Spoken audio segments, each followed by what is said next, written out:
لماذا ذكر ربنا عز وجل ما أريد منهم من الرزق؟ أي لكي لا يهتم المسلم برزقه اهتمامه بعبادة ربه، أي يجب عليه أن يهتم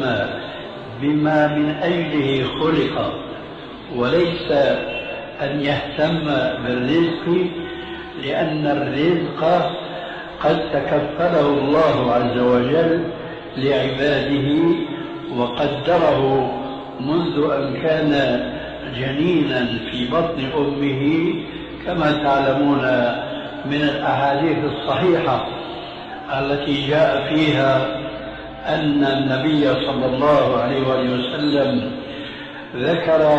أن الله تبارك وتعالى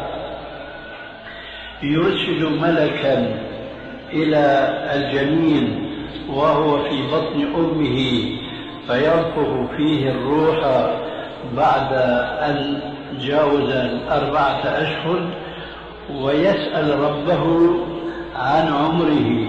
عن رزقه، عن أجله، عن سعادته أو شقاوته. كل هذا قد سجل كما جاء في قوله تبارك وتعالى على قول من أقوال المفسرين في قوله عز وجل: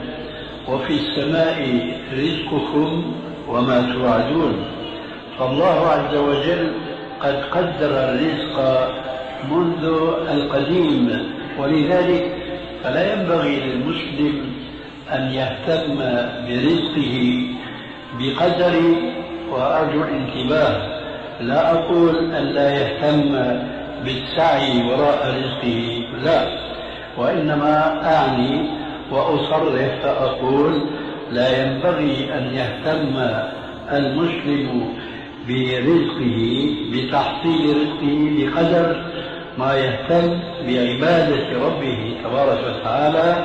لأن الرزق مقطوع مضمون. وإن كان هذا الكلام لا نعني به أن لا يسعى المسلم وراء رزقه، لكن إنما نعني أن لا يجعل الغاية من حياته هو أن يسعى وراء رزقه، لأن الغاية كما علمتم إنما هي عبادة الله وحده لا شريك له.